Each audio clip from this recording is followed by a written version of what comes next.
जब जब धर्म पर संकट आता है, जब अधर्म बढ़ जाता है, तब स्वयं भगवान अवतरित होते हैं, मर्यादा पुरुषोत्तम श्री राम के रूप में। आइए सुनिए श्री राम के आदर्श जीवन की अमृतमयी कथा, जहाँ प्रेम है, त्याग है, भक्ति है और धर्म का संदेश। पधार रहे हैं पूज्य स्वामी विनेश्वरानंद जी महाराज, जो श्री राम कथा के माध्यम से हमारे सभी लोग जीवन में कहेंगे सत्य, शांति और श्रद्धा का हमारी दीप नजर सत्य जलाएंगे। पर रहती है, देखिए किसका दिमाग श्री कहाँ राम चल रहा कथा है, कौन पूज्य कहाँ बात स्वामी कर रहा है, विनेश्वरानंद जी किसका मन महाराज नहीं के लग श्रीमुख रहा है। से 12 अक्टूबर से वक्ता प्रतिदिन का सुबह कभी भी 10 बजे ध्यान वही केवल ज्यादा शरणम टिकता है टीवी जो पर। शरणम एकाग्रता के टीवी, साथ में कथा भक्ति सुनता का है। अखंड प्रवाह। इसीलिए चार प्रकार की जो है उत्पत्ति, इनमें से जहां कहीं भी जिसका उद्धार हुआ है तो केवल सत्संग से हुआ है। किसी भी योनि में जीव का उद्धार हुआ है। बिना सत्संग से के विवेक जागृत होता ही नहीं। इसलिए बाबा जी ने लिखा कि बिन सत्संग विवेक न होई, बिनु सत्संग विवेक न होई, बिन विवेक न होई, बिन सत्संग विवेक न होई। राम कृपा बिन सुलभ न सोई, राम कृपा बिनु दुर्लभ न सोई। सत्संगत मुद मंगल मूला, सत्संगत मुद मंगल मूला। सोई फल सिद्धि सब साधन फूला, सोई फल सिद्धि सब साधन फूला। सठ सुध रही सतसंगत पाई, सठ सुध रही सत्संगति पाई। पारस परस कुधात सुहाई, पारस परस कुधात सुहाई। बिनु सत्संग विवेक न होई। बिना सत्संग के विवेक नहीं होता भैया। जब कभी देखिए भाई, कोई अगर व्यक्ति गलत हो जाता है ना तो कुसंग का कारण है। कोई व्यक्ति अगर अच्छा हो जाता है ना तो सत्संग का कारण है। अब आपको क्या बनना है, कैसे बनना है, क्या वो जो है आप निर्णय कर लीजिए, आप वही कर लीजिए, हैं? तो सत्संग की महिमा बड़ी निराली है ना। महाराज बोले, सब कोई आप जानते हैं कि नारद जी कौन थे? दासी पुत्र थे। नारद जी दासी पुत्र थे, मगर संतों का सत्संग मिल गया तो क्या बन गए? नारद जी हो गए। वाल्मीकि जी रत्नाकर डाकू थे, सत्संग मिल गया तो क्या हो गए? अंगुलीमाल कौन था? डाकू था, उंगलियां काटा करता था महाराज सबकी। ऐसा नशा चढ़ा था उसको कि उंगलियों को काट करके 108 उंगलियां रोज काटता था और जाकर काली मां को चढ़ाता था। इसलिए उसका नाम क्या था? अंगुलीमाल। एक बार भगवान बुद्ध उस जो है महाराज परिवृक्षा के लिए जा रहे थे, तो एक नगर में रुके, रात्रि वहां विश्राम किया, दूसरे दिन भी सत्संग किया और भोजन प्रसादी दूसरे दिन की पाकर के भगवान बुद्ध अपनी भिक्षु टोली के साथ में चलने लग गए। तो लोगों ने उससे पूछा, अमुक जगह जाना है? तो बोले वो तो यही इसी रास्ते से जाना पड़ेगा, मगर इस रास्ते में खूंखार डाकू रहता है। महाराज मत जाइए, वो साधु संत कुछ नहीं देखता है ना। भगवान बुद्ध ने कहा तब तो मुझे इसी रास्ते से ही जाना पड़ेगा। अरे वो डॉक्टर क्या कि बीमारी जो है बीमार को देख करके भाग जाए है? अगर डिग्री सही है, अगर सही वो डॉक्टर है तो बीमार को ठीक करेगा। तो भगवान बुद्ध उसी मार्ग से चलते हैं। अंगुलीमाल घनघोर जंगल में मिल गया, वहीं जाए बाबा कहाँ जा रहा है, रख दे पोटली ओटली जो कुछ भी लिया है। भगवान बुद्ध ने कहा बोले भैया कौन है आप, जरा हमारे सामने तो आइए। सामने कूदता है, पेड़ से नीचे आता है और अपना परिचय बताता। बोले मुझे नहीं जानते हो, मैं अंगुलीमाल। बोले भगवान, वहां भगवान बुद्ध ने केवल कुछ समय 2 मिनट का जो है उपदेश दिया था। बोले भैया मेरे 2 प्रश्न का उत्तर दे दो, ये बताओ ये सब तुम क्यों करते हो, किसके लिए करते हो? बोले ये मेरा धंधा है, करता हूं, मेरा खानदानी धंधा है, मैं अपने परिवार के लिए करता हूं, पत्नी के लिए करता हूं, बच्चे के लिए करता हूं। तो बोले तू ऐसा कर, एक बात और बता दे कि जो तू ये पाप कर रहा है, तो जिनके लिए तू कर रहा है, इस पाप में भागीदार क्या वो होंगे? पूछ लो। जाकर के पूछता है। उन्होंने कहा हमें क्या लेना देना, आप कहां से लाते हैं, कैसे लाते हैं, आपका ये दायित्व है, परिवार चलाओ। अब चोरी करके लाओ चाहे कमा करके लाओ, जैसे लाओ, हमें आपके पाप से क्या लेना देना है? हम क्यों आपका पाप आपके अपने सर पर रखेंगे? बस महाराज वहीं से परिवर्तन हो गया अंगुलीमाल का। भगवान बुद्ध की टोली के वो भी एक जो है भिक्षु बन गए, है ना, और कठिन तपस्या किया। तो ये सत्संग की महिमा है। महाराज आगे बाबा जी वंदना करते हैं संतों की, और संतों के साथ साथ में जो है खलों की भी वंदना करते हैं, और कहते हैं दोनों एक ही हैं, संत और असंत। खल स्वभाव के लोग जो हैं, है ना, ये और संत दोनों एक हैं। कैसे एक हैं? बोले दोनों दुखदाई हैं। दोनों दुखदाई कैसे हैं?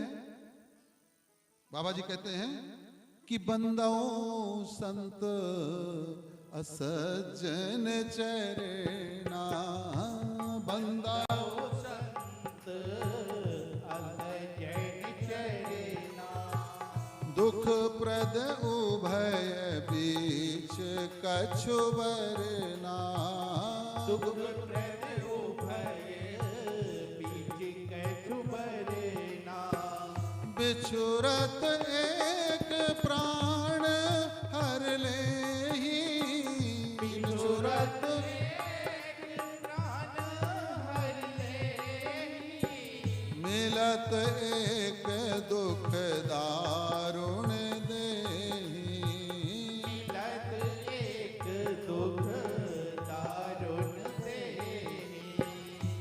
वंदना करते बंदहु संत असज्जन चरना, दुख प्रद उभय बीच कछु वर्णा। बोले दोनों दुखदाई हैं, मगर कैसे हैं? संत अगर आपके जीवन से चला जाए तो आपके जीवन में दुख आने से कोई रोक नहीं सकता, और ये खल स्वभाव के लोग अगर आपके जीवन में आ जाएं तो दुख आने से कोई रोक नहीं सकता।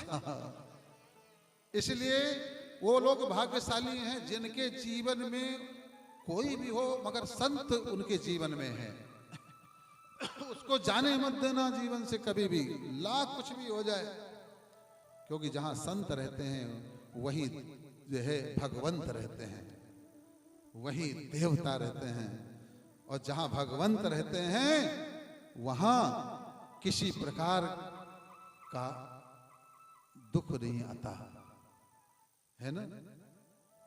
और अपने जीवन में असज्जन को आने नहीं देना।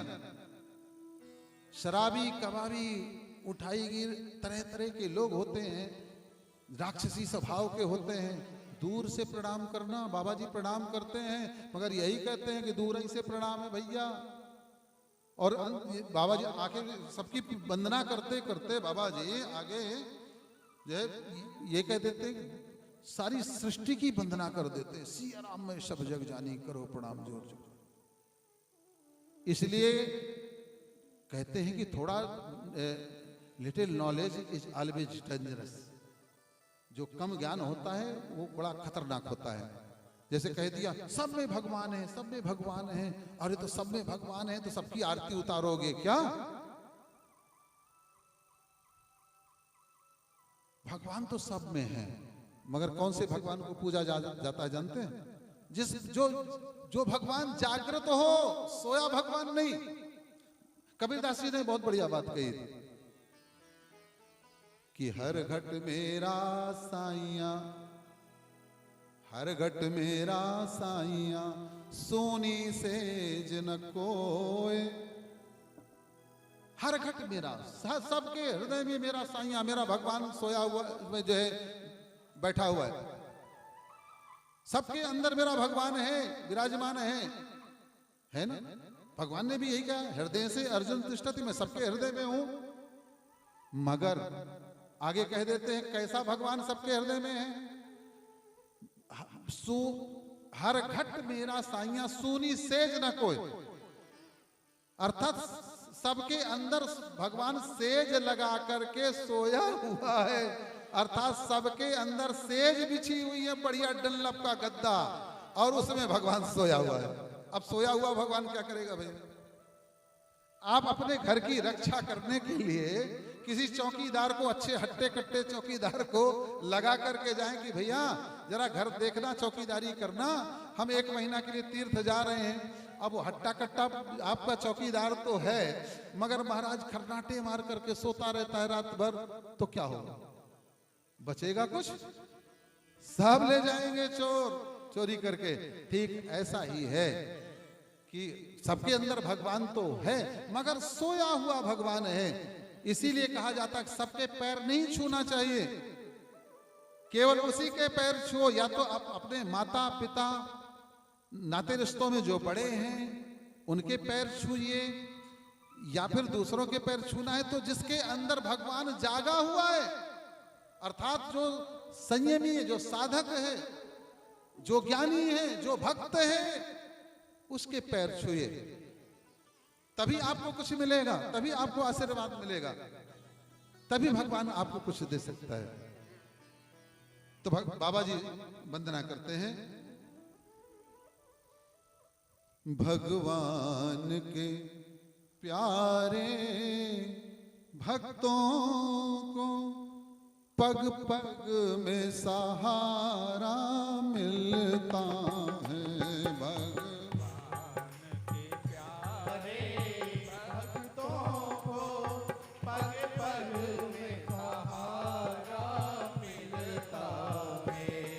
भगवान के प्यारे भक्तों को पग पग में सहारा मिलता है।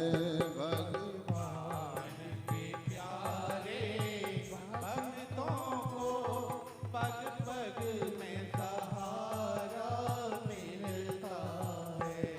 किस ओर चले, जिस ओर चले, किस ओर चले, किस ओर चले, हर पल में सहारा मिलता है।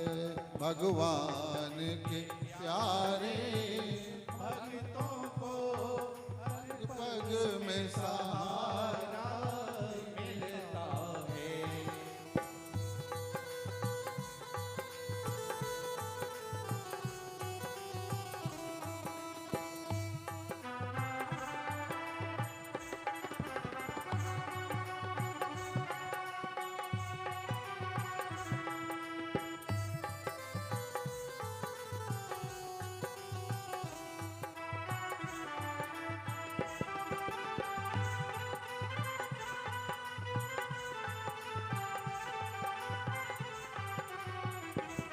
जीवन में यदि तूफान उठे, जीवन में यदि तूफान उठे, जीवन में कैसी भी कठिनाइयां आ जाएं, घबराइए मत। अगर आप भगवान के भक्त हैं तो आपको अवश्य कठिनाइयों से थोड़ा परेशानी हो सकती है, मगर भगवान निकालेगा अवश्य। जीवन में यदि तूफान उठे, जीवन में यदि तूफान उठे, लहरों में नैया फंस जाए, लहरों में नैया फंस जाए, यदि राम नाम का संबल है, यदि राम नाम अब सहज किनारा मिलता है यदि राम नाम का। संबल है तो सहज किनारा मिलता है। भगवान के प्यारे भक्तों को पग पग में सहारा मिलता है। भगवान के प्यारे भक्तों को पल पल में सहारा मिलता है।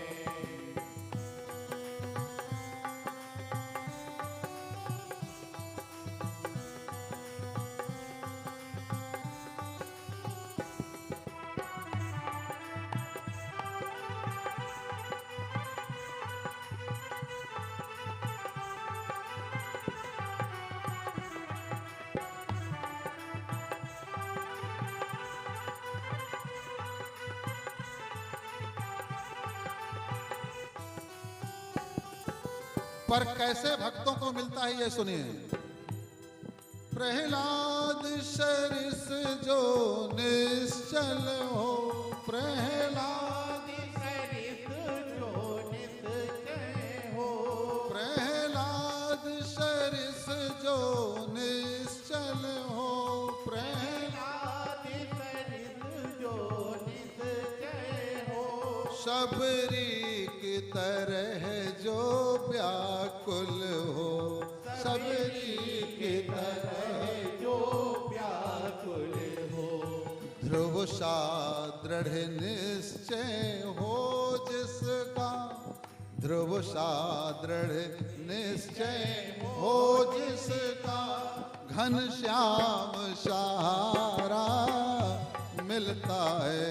ध्रुव सा दृढ़ निश्चय हो जिसका, घनश्याम सहारा मिलता है। भगवान के प्यारे भक्तों को पग पग में सहारा मिलता है। भगवान के प्यारे भक्तों को पग पग में सहारा मिलता है।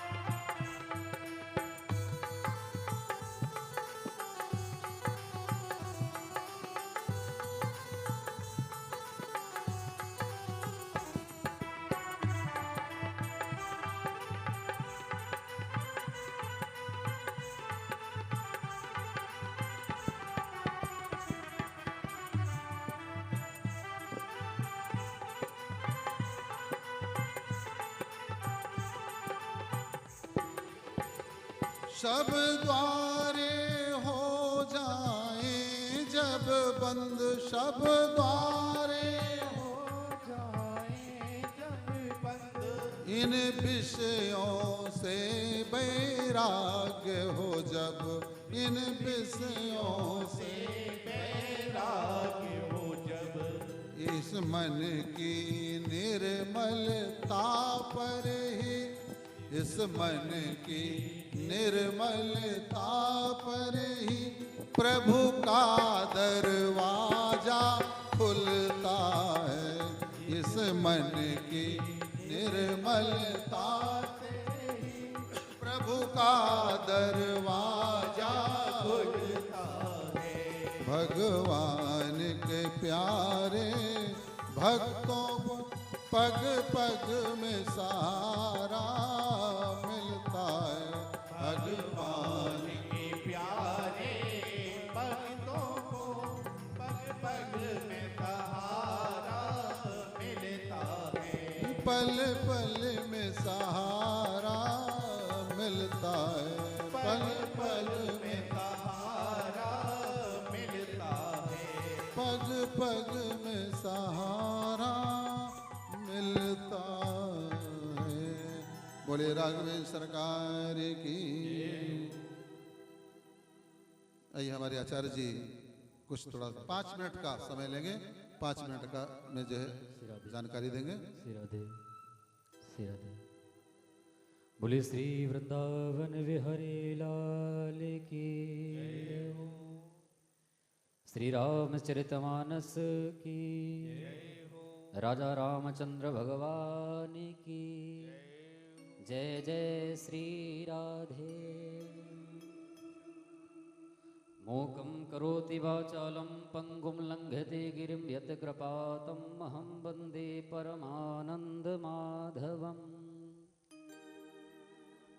परम मंगल में क्षण हैं, परम कृपालु भक्त वत्सल, अनंत कोटि ब्रह्मांड नायक, अनंत आनंद रस मूर्ति, अखिल रसामृत सिंधु भगवान श्री गोवर्धन नाथ के युगल पावन चरणों में प्रणाम करते हुए, पूज्य गुरुदेव के चरणों में प्रणाम करते हुए, आज हम सबका परम सौभाग्य है हरिद्वार की इस दिव्य पवित्र पावन धरा पर मैं भी निवेदन किया, जहाँ पर कल कल नादिनी माँ गंगा का पावन यमुना किनारा उच्छलित होकर के तरंगे लहर उठ रही माँ गंगा का पावन किनारा अभी आप सब दर्शन करके आए ही हैं। बंधुओं, ये सच बात है, ये बड़ा सौभाग्य है। न जाने भागवत में एक श्लोक है, जन्मांतरे भवेत पुण्यम तदा भागवतम लभेत। बड़ा प्यारा श्लोक है कि न जाने आप लोग कितने पुण्य किए होंगे, कितने वंदन किया होगा, कितना अर्चन किया होगा, तब जाकर के ये पुण्य सुकृत होकर के आज इस हरिद्वार के दिव्य पवित्र पावन धरा पर प्रकट हो गया महाराज। अरे ताली तो बजा दो जोर से। तो ऐसी पावन भूमि में महाराज श्री आपको लेकर के पधारे हैं और सबसे विशेषतम सूचना तो देनी ही जो देना है। पूज्य महाराज श्री के ही दिव्य पावन सानिध्य में एक अष्टलक्ष्मी गायत्री महायज्ञ 108 का संकल्प है और ये संकल्प लोक कल्याण के लिए, आत्म कल्याण के लिए, आप सबके लिए यह बीड़ा महाराज श्री ने उठाया है और हम सब का फर्ज बनता है। यज्ञ का मतलब जीवन, यज्ञ का मतलब ही जीवन होता है। हमारे जीवन में यदि सत्कर्म नहीं है, प्रेम नहीं है, हमारा जीवन कैसे? यज्ञ के बिना जीवन अधूरा है। आज हम लोग डिप्रेशन में जा रहे हैं, टेंशन में हो रहे हैं, हमारे जीवन में परेशानी आ रही है, दुख आ रहा है, कष्ट आ रहा है, गरीबी आ रही, क्यों आ रही है? सबसे बड़ा कारण यही है कि हम आज यज्ञ से वंचित हो गए हैं। आज हमारे जीवन में यज्ञ नहीं रहा और जब तक हमारे जीवन में यज्ञ नहीं होगा तब तक हमारा जीवन में कल्याण नहीं हो सकता प्यारे। तो ये कोई ही इस दुनिया में, धरती में जन्म लेता है, उसमें विशेषकर महाराज श्री हैं कि एक डॉक्टर की पीएचडी करने के बाद में भी शास्त्रों का अध्ययन करके और एक साधारण जीवन जी करके आप सब भक्तों के लिए यह इतना बड़ा बेड़ा, इतना बड़ा संकल्प लिया है, ये हम सबका परम सौभाग्य है। और केवल ये महाराज श्री का ही नहीं है, ये हम सब का है। और महाराज श्री के हाथ में हाथ मिला करके हम इस यज्ञ में सहयोगी बने और आगे चल के ये 6वां यज्ञ हो रहा है हरिद्वार की पवित्रतम पावन धरा पर और यहाँ पर हर साल होने का भी संकल्प है और 108 होने हैं और केवल महाराज श्री के केवल प्रयास ही कर सकते हैं, करना आप लोगों को ही है।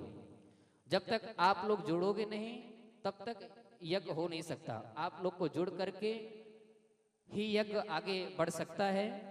तो इसलिए मैं यही निवेदन करना चाहूँगा कि वृंदावन गायत्री सेवा समिति ट्रस्ट के तत्वाधान में पूज्य महाराज श्री के दिव्य सानिध्य में अष्टलक्ष्मी गायत्री महायज्ञ 108 का संकल्प है।